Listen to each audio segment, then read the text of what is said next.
아닥사스다 왕에게 올린 그 글의 초보는 이러하니 강 건너편에 있는 신하들은 왕에게 아뢰나이다. 당신에게서 우리에게로 올라온 유다 사람들이 예루살렘에 이르러 이 패역하고 악한 성읍을 건축하는데 이미 그 기초를 수축하고 성곽을 건축하오니 이제 왕은 아시옵소서. 만일 이 성읍을 건축하고 그 성곽을 완공하면 저 무리가 다시는 조금과 관세와 통행세를 바치지 아니하리니 결국 왕들에게 손해가 되리이다.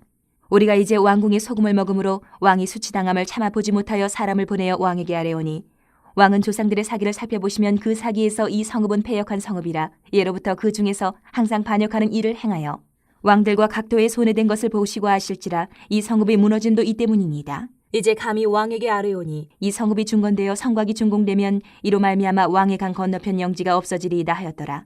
왕이 방백 루움과 서기관 심세와 사마리아에 거주하는 그들 동관들과 강 건너편 다른 땅 백성에게 조서를 내리니 일렀을 너희는 평안할지어다.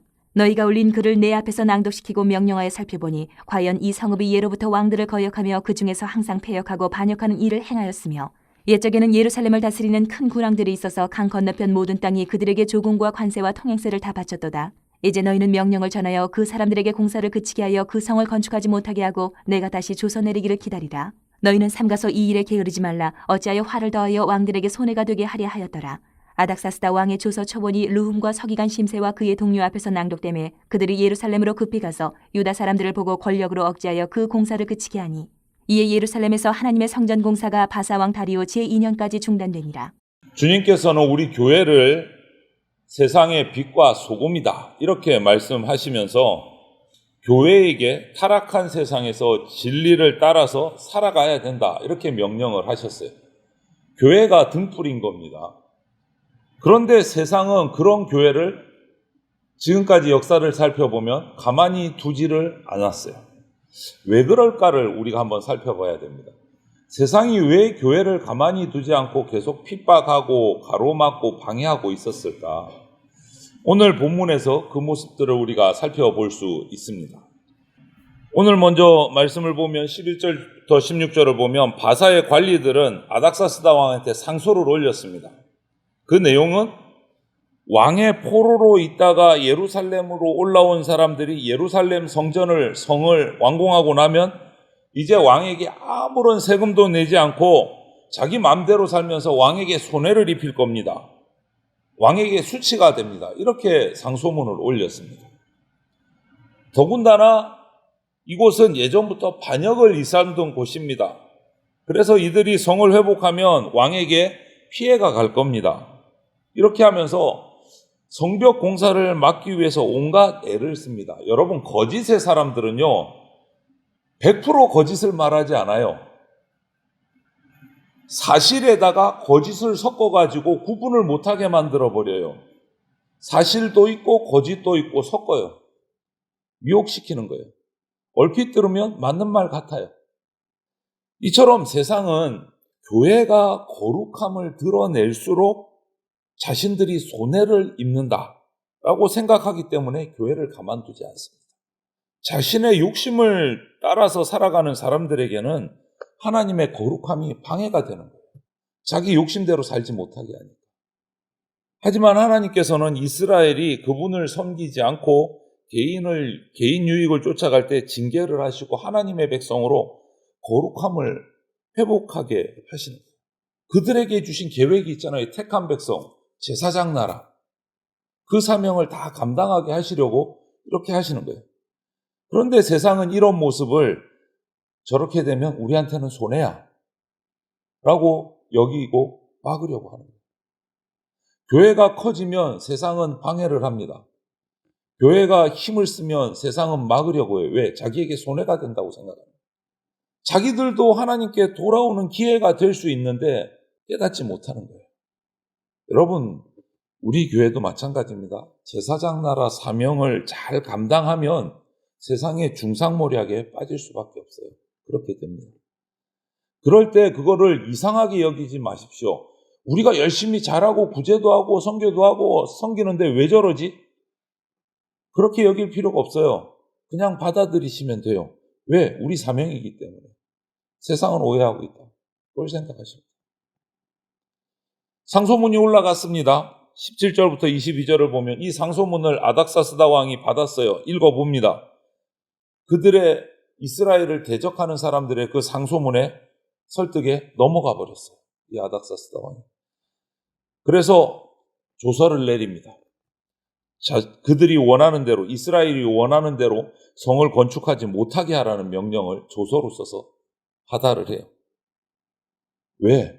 그 대적자들이 올린 그 사실과 거짓이 섞인 상소문에 있는 말을 그대로 받아들인 거예요. 나에게 손해가 될 거다. 그리고 이전에 예루살렘을 다스렸던 큰 왕들, 대표적인 왕들이 누가 있죠? 다윗왕, 솔로몬 왕, 이 왕들을 생각해 볼 때 성을 재건하면 이스라엘이 다시 강성해질까 봐 두려움이 일어났던 거예요. 그래서 즉시 공사를 중단시키라는 조서를 내립니다. 이처럼 세상은 교회가 자신들에게 피해를 줄 것 같고 교회가 자신들을 지배할 것 같다라고 착각하기 때문에 이런 일들을 하는 거예요. 교회를 핍박하는 거예요. 여러분, 어둠 속에 속한 죄의 영역이 교회의 빛으로 말미암아 자신들의 죄가 드러날수록 이런 마음들이 더 강해집니다.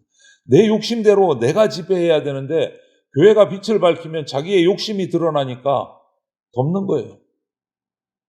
그냥 돌이키면 살 수 있는데 자신의 완악함을 버릴 수 없기 때문에 교회를 핍박하고 교회를 지배하려고 하는 거예요. 여러분, 우리가 어떻습니까? 하나님의 뜻을 행하고 정직하게 행하다가 모함 받아본 적 없어요? 그러면 왜 내가 하나님 앞에서 정직하게 올바르게 생활하는데 이렇게 힘든 일이 자꾸 벌어지고 사람들로부터 핍박을 받을까? 막 괴로워한 적 없으십니까? 그런데 그거는 결코 이상한 일이 아닙니다. 성도는 그런 일에 좌절할 필요가 없어요.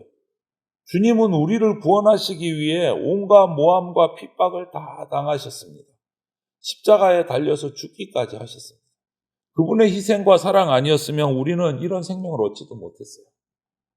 성도는 예수님처럼 우리는 세상에서 빛과 소금으로 살아가느라 때로는 어려움을 겪을 수도 있습니다. 세상은 그것을 알지 못하기 때문에. 그럴 때 우리는 기억해야 돼요. 예수님이 나를 위해서, 이 세상을 위해서 죽어주셨다. 희생을 당하셨다. 나도 그 길을 가서 예수님의 영광을 드러낸다. 이것을 잊지 말아야 돼요. 그래야 극복하고 이겨낼 수 있습니다. 이처럼 교회가 세상에 행하는 영향력은 세상을 더 아름답고 밝고 올바르게 만드는 일임에도 불구하고 세상은 그렇게 생각하지 않고 반대로 생각합니다.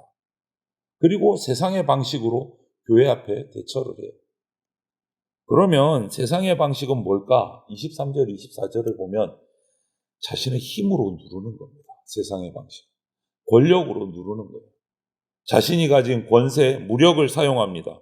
그럴 때 자기가 이긴다라고 생각하는 거예요. 이스라엘의 대적들을 보십시오. 아닥사스다 왕의 조서가 도착하니까 이 관리에게 전달되니까 그것을 읽어보고 이제 됐다. 우리가 이길 수 있다. 왕의 조서를 가졌다. 조서를 지고 예루살렘으로 달려갑니다. 빨리. 기회가 왔다고 생각한 거예요. 그래서 무엇을 합니까? 권력으로 왕의 조서를 기반으로 권력을 가지고 압제를 해서 유다 사람들이 짓고 있는 성전공사, 성벽공사를 중단시켜버려요.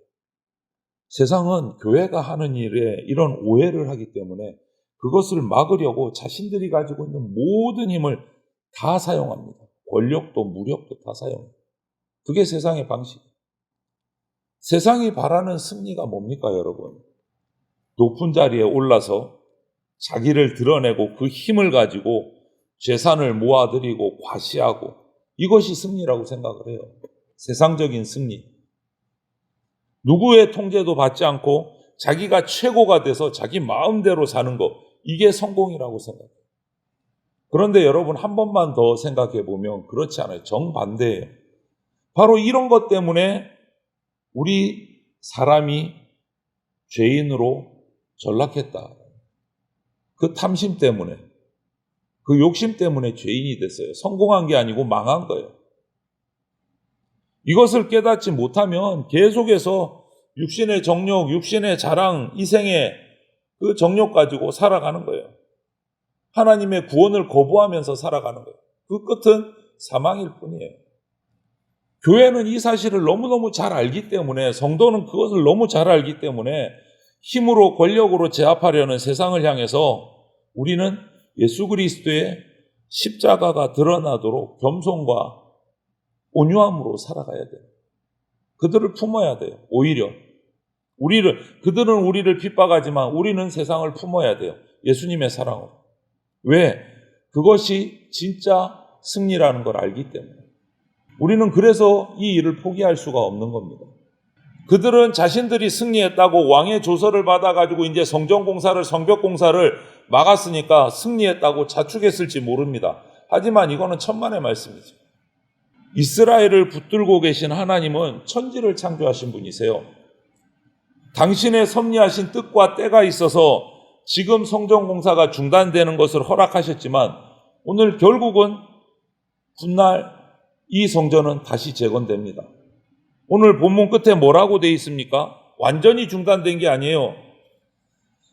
24절에 보면 이에 예루살렘에서 하나님의 성전공사가 바사왕 다리오 제2년까지 중단되니라. 다리오 2년까지 중단됐다는 말을 거꾸로 뒤집으면 어떻게 됩니까? 3년부터는 공사가 시작됐다는 말이에요. 완전히 중단된 게 아니에요. 그래서 그 이후에 성경 기록을 보면 결국은 1차 귀환, 2차 귀환, 3차 귀환, 느헤미야가 이스라엘 백성을 데리고 들어와서 느헤미야서를 보면 결국은 성벽도 성전도 완공을 시켜요. 결국은 하나님의 뜻대로 이루어져 갑니다. 천지를 창조하신 하나님의 뜻대로. 완전히 끝난 게 아니에요. 우리 역시도 마찬가지입니다. 때때로 이 세상의 조롱과 방해로 말미암아 어려움을 당하지만 사랑으로 우리를 품어주신 하나님을 따라 세상을 품을 때 우리는 결국 승리합니다. 결국 승리합니다. 그러니까 세상을 거스르고 빛으로 드러나고 소금의 역할을 감당하는 것을 포기하지 마시고 주저하지 맙시다.